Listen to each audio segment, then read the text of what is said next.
Some families use the holidays to punish each other. Someone comes home for Thanksgiving, steps into a house so cold it feels abandoned, and finds a note on the counter. We went on a cruise. You handle him. The person left behind isn't a chore. He's a dying stepfather shivering in the dark. And the cruelest part isn't the silence. It's the realization that sometimes family can be the place where a life is quietly set up to disappear. Before we dive into today's story, let us know where you're tuning in from. It's always amazing to see where our stories travel. Don't forget to subscribe so you won't miss the next twist in this journey. Now, let's listen to him from the heart. My name is Keaton Rusk. I'm 30 years old, and I've spent my entire life in Toledo, Ohio, learning how to stand just slightly behind everyone else. In my family, I've never been the one out front. I'm the one who stays late to clean up what's left over, who fixes what breaks, who carries the weight when things get uncomfortable. I'm useful, reliable, necessary. But never, not once, have I heard the word proud spoken in my direction without hesitation. That word has always belonged to my older brother, Pierce. Pierce Rusk is the kind of man my parents like to talk about at dinner. A lawyer. Well-spoken. Confident. The kind of success that looks good when you say it out loud to neighbors or relatives. Whatever Pierce says is treated like a finished argument. Whatever he does is praised before the results even come in. My mother Marlene has a habit of comparing without ever raising her voice. She doesn't shout. She doesn't need to. Her favorite line is always delivered calmly like a fact no one can dispute. You always make things more complicated than they need to be. It's the sentence she uses to end conversations, not start them. My father Gordon is quieter. He rarely takes sides out loud. But in this house, silence is a side. And his silence has always leaned toward Pierce. Our family grocery store sits right at the center of everything. It's not just how we make money. It's how my parents measure loyalty. Whoever keeps the store running is in their eyes keeping the family alive. And that person has always been me. I handle inventory, track what sells and what bleeds money, update price tags when suppliers raise costs, and deal with customers who think yelling louder means they're right. I'm the one who calls vendors to ask for extensions when bills stack up. I'm the one who stands behind the register when someone doesn't show. When the store is short a body or a solution, my name gets called. Pierce, on the other hand, shows up like a guest of honor. He drops in, offers an opinion or two, straightens his jacket, and leaves. My parents watch him the way people watch someone who doesn't belong to the mess. To them, that distance looks like authority. Outside the store, I had been building something of my own. Freelance marketing, branding, local campaigns for small businesses that couldn't afford agencies but still needed to survive. I wrote copy, designed promotions, ran social media pages, tracked engagement. I was good at it. Good enough that a few months before everything fell apart, I landed a contract that felt like a door finally opening. $40,000. A regional supermarket chain wanted me to overhaul their local advertising. Tight timeline, high expectations, but if I pulled it off, I'd have a serious portfolio piece. Enough money to stop scraping by. Enough momentum to leave Toledo and start fresh somewhere that didn't already know my place. I remember sitting in a downtown coffee shop with my laptop open, the contract pulled up on the screen. I could already picture what my life might look like when I wasn't orbiting the store anymore. My phone buzzed once, then again. It was my mother. Her voice cracked the moment I answered. The store was in trouble. Suppliers were threatening to cut deliveries. Bills were piling up faster than they could be paid. The bank had started calling. Then my father took the phone. He didn't apologize. He didn't explain. He just said quietly, "I can't hold it together anymore." I knew what that meant. If I said no, I would be the son who walked away when the family needed him. If I said yes, the $40,000 contract would be gone. I called the supermarket representative that afternoon and backed out. I told myself it was temporary. That family came first. That once I saved the store, things would finally change. That they would see me differently.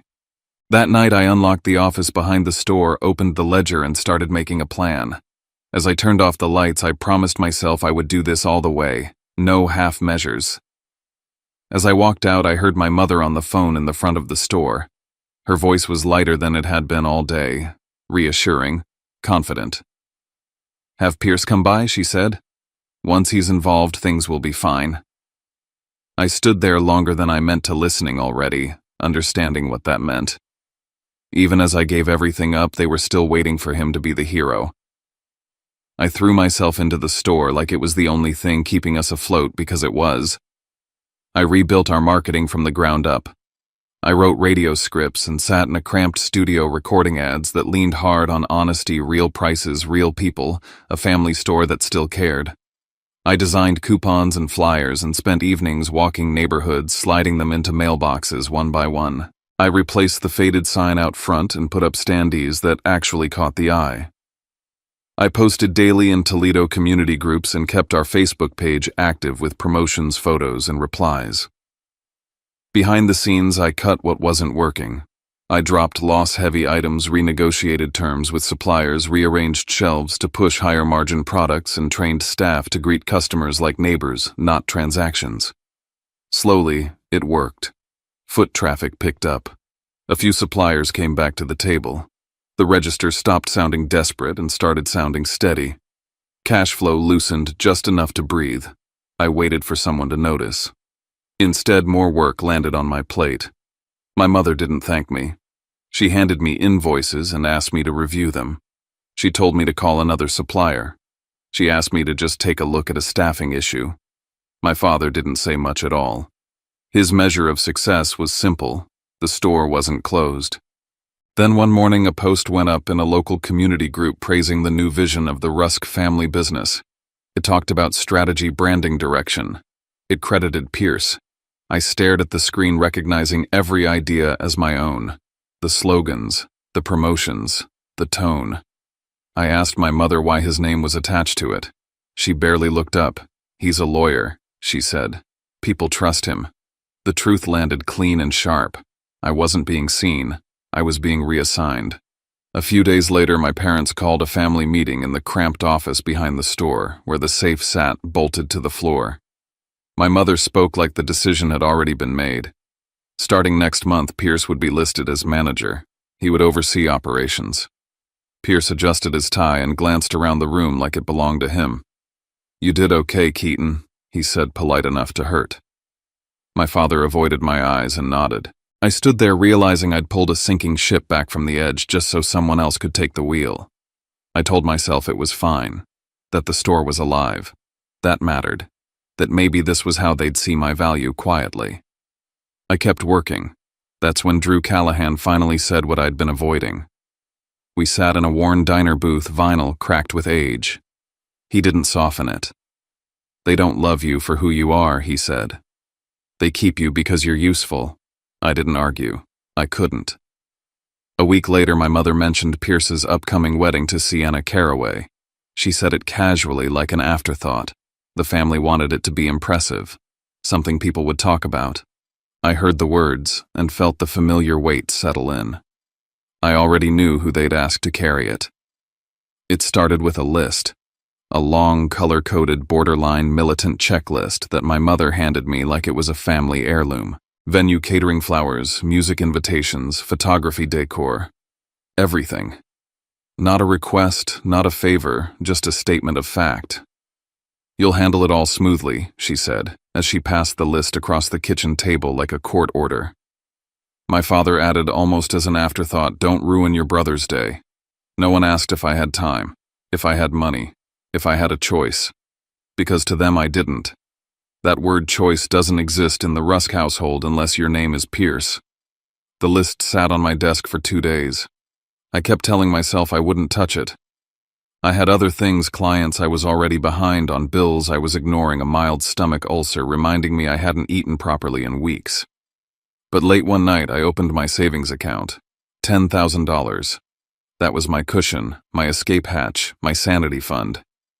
I wired half to the venue, and by morning the rest was gone, locked into deposits for caterers, DJs, florists, photographers. None of it refundable. I didn't do it for Pierce. I did it for the smallest chance that maybe, just maybe this time, my parents would look at me and see something worth being proud of. The next 2 weeks became a blur of appointments and spreadsheets. The venue was a quiet, converted barn on the outskirts of Toledo, rustic, charming, expensive.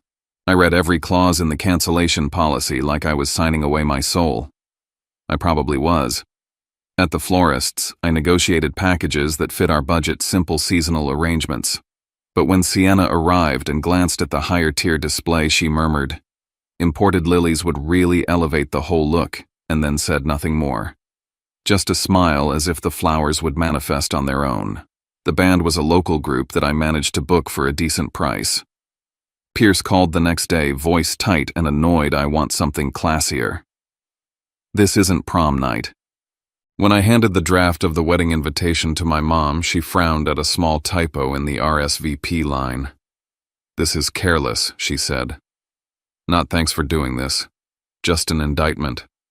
I even booked a backup generator. Just in case.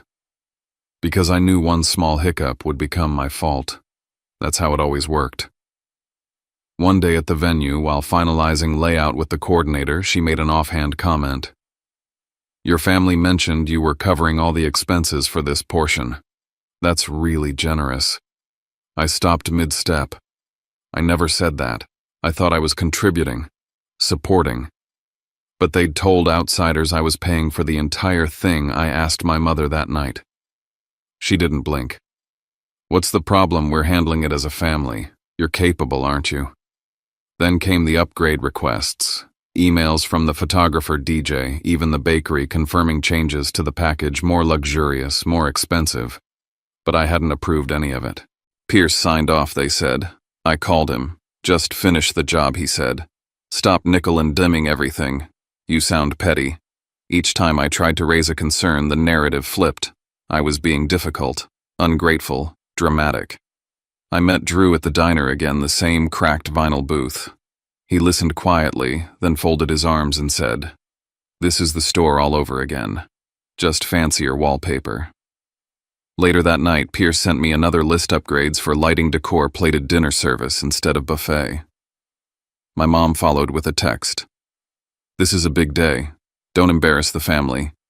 And just like that, the ground beneath me shifted again. Only this time I knew I wasn't just being used. I was being set up. There comes a point where the weight stops feeling heavy. It just feels endless. The wedding planning swallowed my life. Mornings at the store, afternoons chasing down vendors, evenings stuck behind a screen, troubleshooting menus and floor plans. My freelance clients stopped calling after I missed another round of deadlines. A few left quietly. One emailed a formal termination notice. But no one in my house asked how I was holding up. No one noticed. Or maybe they did and they just didn't care. One afternoon, I walked into the office behind the store to find Pierce taping his name onto the frosted glass door. Office of Management. P. Rusk, printed in bold. He had called a strategy meeting, which was really just him giving orders. While standing in front of the whiteboard, I used to brainstorm our promotions. I handed him a list of inventory issues and a marketing concept I'd drafted. "We'll go with something else," he cut in. "I've got a vision." Then he pitched word for word the same campaign I'd designed last fall. My parents nodded along like he was a genius. My mother clapped. My father stayed silent as usual, eyes fixed on the floor. I left early that day. A vendor had called about a last-minute upgrade. Pierce had authorized premium florals and imported centerpieces. Not just costly, but non-refundable. And the bill still had my name on it. When I tried to dispute it, the venue manager was polite but firm. "You're the financial contact on file. If the family changed the package, that's something you need to sort out." I went straight to the kitchen that night, holding the new invoices like evidence in a trial. My mom was pouring tea. Pierce was checking his watch. My dad stood in the corner like a shadow. "I didn't approve these upgrades," I said. "They're thousands more than the original quote." "It's your brother's wedding," Mom replied without looking up. "If you can't handle it, say so. Don't make this a problem." I turned to my dad. "Don't cause trouble," he muttered. And that was it. That's all I got. Sienna, for her part, was more graceful, more polished in how she turned the screws.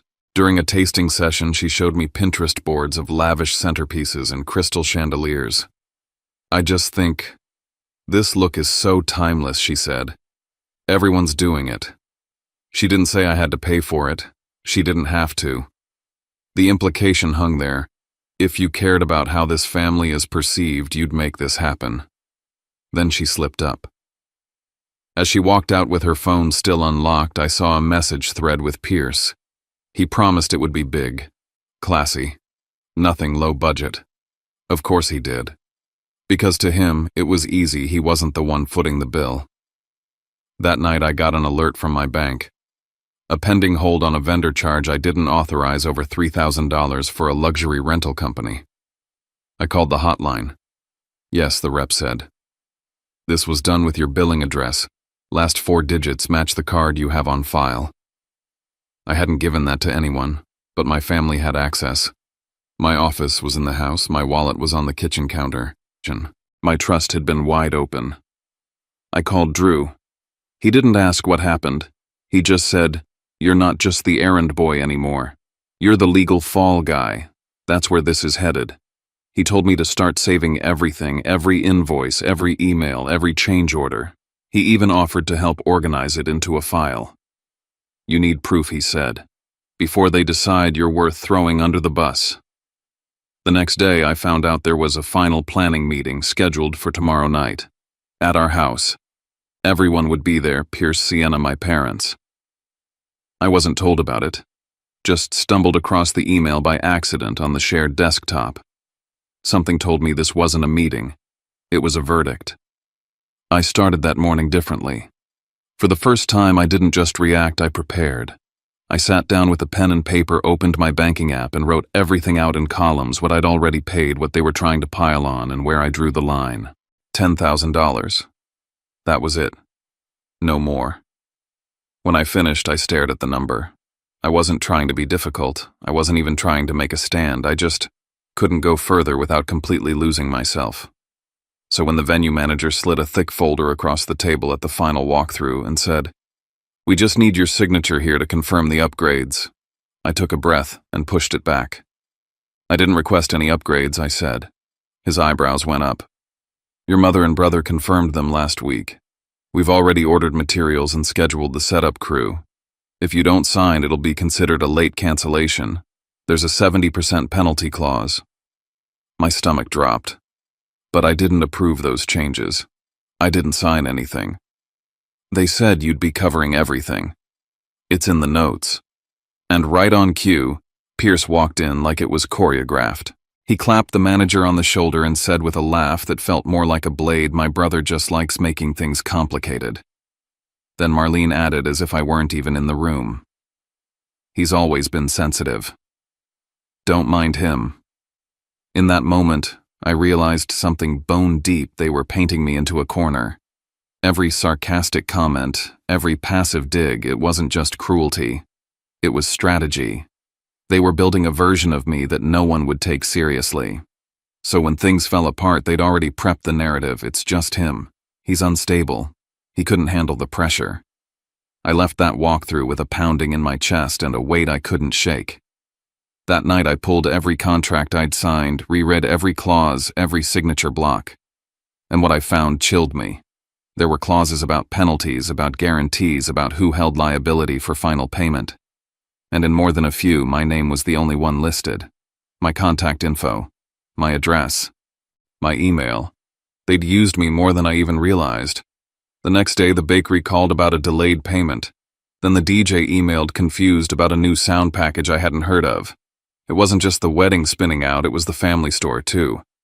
We had supplier issues, stock shortages, a part-time cashier who'd quit with no notice, and Pierce. He fumbled everything. When vendors pushed back, he sent angry emails or ghosted them. When customers complained, he blamed the staff. Then he turned around and accused me of abandoning the store. Marlene stepped in like it was an emergency board meeting. "You need to be more involved," she snapped. "This family needs you to hold things together." Right. Now I was good enough. They didn't want me at the table, but they needed me under it, holding the legs steady. That's when Drew sent the screenshots. A post in a local Toledo wedding group. A vendor gushing about how generous the groom's brother has been with everything. A comment below it, I heard he's handling the entire budget. What a rock for his family. Pierce's name wasn't mentioned. Mine was. I didn't respond. I didn't share or react or confront. Instead, I just stared at the screen and felt the story lock into place. Outside the house, I was the good brother, the reliable one. Inside, I was disposable, convenient, quiet. That night, a text came in from Pierce. It wasn't a question, it was a list. Champagne upgrades, lobster edition, late-night taco bar, lighting package, another photographer just in case, and then the dagger. If you can't handle this, just don't show up tomorrow. You'll only embarrass us. 10 minutes later, Marlene followed up with a message of her own. All I've ever asked is that you don't ruin things. Do what's right. After the wedding, everything will settle. Settle no. That wasn't peace. That was prison. That was a muzzle and a leash wrapped in a bow. I looked at their words and I knew exactly what they meant. If I stayed quiet, they'd keep using me. If I spoke up, they'd blame me. So for once, I planned something of my own. And this time, it wouldn't be for them. I didn't sleep the night before the wedding. I was up tracking invoices, handling refund requests from a supplier we hadn't paid, fielding frantic texts from 2 employees threatening to quit. I was burnt out. But strangely, I wasn't panicked anymore. Something inside me had burned away. I kept asking myself, what if I disappeared right now? What would they actually do? Then the final wave hit. A vendor called to confirm last-minute additions. Seafood platter, imported wines, a second-tier photographer, an upgraded sound rig, all under my name. They weren't even hiding it now. Marlene had called directly, signed off, and sent the invoice to my email. That afternoon, I found Gordon in the kitchen, alone. He was organizing receipts like nothing was happening. Dad, I said, I need you to say something. He looked up. I've paid thousands. I've worked overtime. I've juggled everything they've thrown. But I'm not a punching bag. I need you to stand up. For once. He shifted uncomfortably. Don't make this bigger than it is. I'm not. It already is. He didn't respond. He just turned back to the receipts. That was his answer. Silence dressed in cowardice. And then came dinner, the final meal before the big day. The table was set, the food was lukewarm, and the air was a minefield. Pierce dropped the newest list like a king giving commands.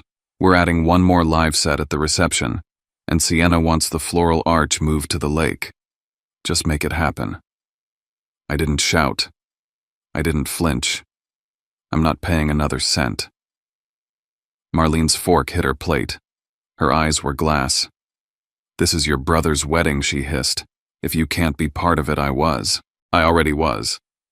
Then be gone. She didn't raise her voice. She didn't have to. The greatest gift for your brother's wedding is you vanishing from this family forever. Gordon didn't say a word. Sienna didn't look at me. It was done. I didn't cry. I didn't argue. I didn't beg. I stood. I walked to my room, packed what mattered: IDs, laptop keys, dignity. And when the door closed behind me, I swear it felt like silence finally had a sound. I drove. No destination, no map. Just away. But even then, they weren't finished. A voicemail from Marlene. Don't you dare pull anything before the ceremony. A text from Pierce Classic. You always ruin everything. They were ready. They'd rehearsed this too. If anything went wrong tomorrow, they'd say I cracked, that I sabotaged the family. But here's what they didn't know. When I pulled over that night, when I stared at the app on my phone, I saw it all laid out. The deposits, the invoices, the receipts in my name. They'd used me to build the whole thing. So the next morning, I'd use that same power to take it all down. I would call every vendor, every service I'd paid for, and I would cancel everything I owned. They didn't want me at that wedding, fine. Then they wouldn't have a wedding at all. I woke up before dawn in a cheap roadside hotel on the edge of Toledo, the kind of place where the carpet smells faintly of cleaner and the walls are thin enough that you hear trucks pass on the highway. My body was exhausted, but my mind was clear in a way it hadn't been for months. I sat up on the bed and opened my banking app. There it was, staring back at me in clean, unforgiving numbers. Nearly every dollar of my $10,000 was locked into deposits tied to the wedding. Catering, flowers, music, decor. On paper, I was still listed as the primary contact, the responsible party, the one vendors would call if something went wrong. I whispered it out loud just to hear it land. They told me to disappear, so I'll disappear from everything I built. The first call I made was to the caterer. They'd barely opened when someone picked up. I confirmed the contract number, my name, the amount I'd paid, and the cancellation terms. My voice didn't shake. I'm canceling the order, I said. Effective immediately. I'm requesting the remaining balance to be refunded per the agreement. There was a pause. Then the woman on the line said carefully, "We received instructions late last night to upgrade several menu items. Some prep has already started." "Who gave those instructions?" I asked. She named my mother. I didn't argue. I didn't explain my family history. I asked her to email me a written confirmation of every change request, the timestamps, and who authorized them. Then I ended the call. The florist was next. "I need to cancel all arrangements," I said. "Bridal bouquet, table centerpieces, arch, everything." She asked if there was a problem. I told her there wasn't. I just needed written confirmation of the cancellation and the refund schedule. Before we hung up, she added, "For the record, your mother called yesterday asking us to push everything to a luxury package. Imported flowers, expanded setup." I asked her to include that in the email. That was when it fully clicked. They weren't just spending my money. They were spending it loudly, confidently, using my name as cover. The band came next. Then the sound and lighting company. I asked the same questions every time. What had been approved? Who approved it? What documentation existed? In more than one case, Pierce's name came up attached to upgrade requests while my contact information stayed tied to payment.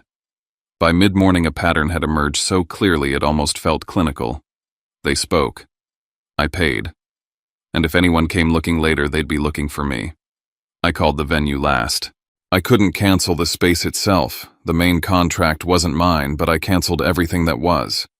Decor upgrades, premium linens, supplemental setup items I'd arranged to keep things running smoothly. I asked for a complete changelog, every adjustment, who requested it when it was approved. The manager sounded strained. "There's been a lot of last-minute activity," she admitted. "Mostly from your mother and brother." "And who did they list as financial contact?" I asked. There was another pause. "You," she said. By noon, my phone wouldn't stop buzzing. My mother screaming, demanding to know what I'd done.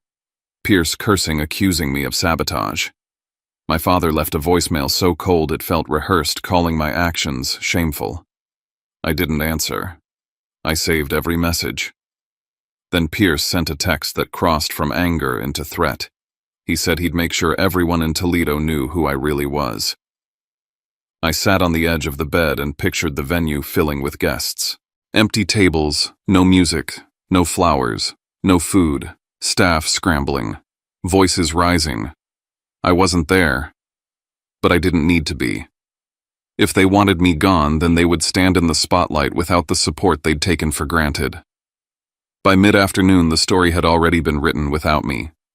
Pierce posted in a local Toledo community group spinning his version of events. According to him, I was jealous, unstable, a resentful brother who couldn't stand seeing him happy. My mother joined in, calling me difficult, saying I'd always caused problems. People I recognized, neighbors, old customers from the store, added their own comments. Some took sides, some speculated. Most just enjoyed the drama. Pierce didn't stop there. He messaged people privately, hinting that my actions had left the family in debt, that all the contracts were under my name, that I'd left them to deal with the mess. That was the real danger, not the insults. The implication. I didn't respond publicly. I didn't defend myself. I did something else instead. I downloaded everything. Every email from vendors, every invoice, every change request, every voicemail.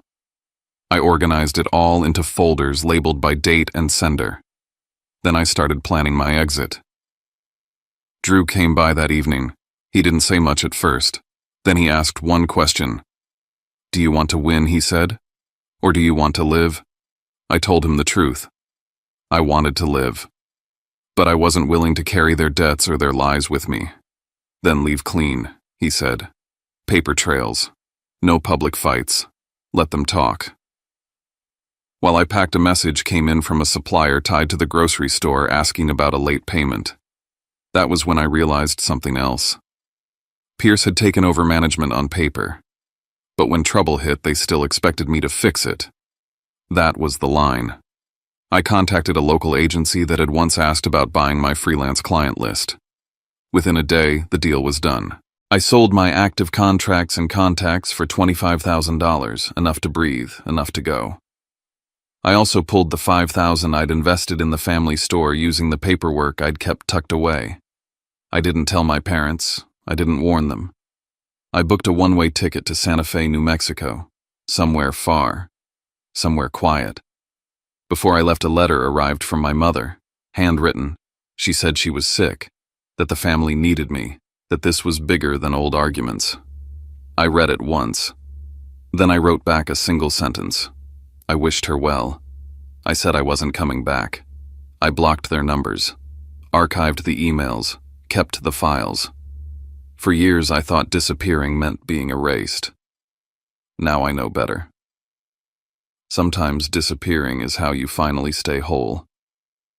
I used to believe that family, no matter how flawed, no matter how sharp the edges, was something you endured. That if you just bent a little further, gave a little more, swallowed a little deeper, things would eventually smooth over. That they'd see your worth. That if you stayed long enough, loyal enough, quiet enough, they'd love you right. But what I've come to understand is this: some people only recognize loyalty as a currency to be spent. Not earned, not nurtured, just drained. And when they run out of things to take, they don't thank you. They accuse you. They turn the story inside out until you're the villain, until the bruises on your back from carrying them become proof that you fell, that you failed. That's what happened to me. They told me to disappear. And when I finally did, they panicked, not because they missed me, but because they lost their leverage, their safety net. The person who paid the bills, fixed their messes, smoothed the cracks in their reputation. In leaving, I learned something powerful: love that demands silence is not love. Responsibility without respect is not duty, it's manipulation. And family that only wants you as long as you're useful isn't family at all. It's a system, a machine. One that doesn't notice when you're bleeding, only when you stop producing. So I walked away. Not because I stopped loving them, but because I started loving myself enough not to be collateral in their dysfunction. I didn't leave in a storm of anger. I left in stillness. With receipts, with records, with a backbone that took years to build. I left with enough distance to see the truth clearly for the first time. I used to think starting over meant failure. That if I moved to a new city, changed my number, closed the door, I was running away.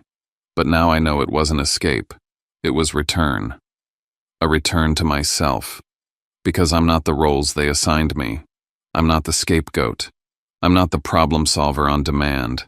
I'm not the quiet one in the corner who always forgives. I am a whole person.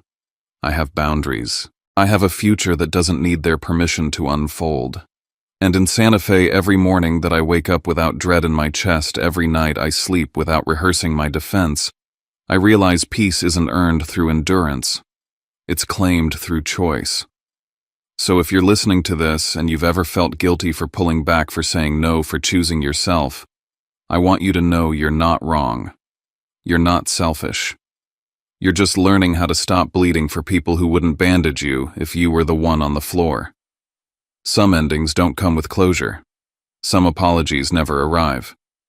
Some truths get twisted until you hardly recognize them. But none of that defines you. What defines you is what you choose next. And me, I chose the door. I chose the silence. I chose the long road out of town. And somewhere along that road, without even realizing it, I found something that all those years of sacrifice had nearly buried. I found myself. There's something about hearing a story like that, it lingers, doesn't it? Not because of the drama, but because deep down many of us know what it feels like to carry too much for too long. To be told we owe our silence, our energy, even our absence, just to keep the peace. And yet peace built on quiet sacrifice isn't peace at all, it's a slow erasure. What we've just heard isn't about revenge or bitterness.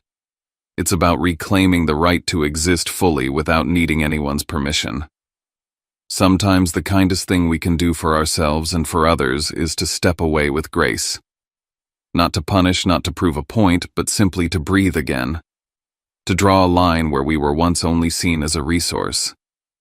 These stories remind us boundaries are not walls, they're doors. And when one closes, we just might find the courage to open another. One that leads us back to who we really are. If something in this story touched you or made you reflect and you feel like sharing just a few words, if you'd like, we read every comment. And if you'd like to walk with us through more voices like this, you're warmly invited to subscribe. This is a space for stories, but more than that, it's a space for listening. Until next time, take care of your heart, and we'll see you again soon.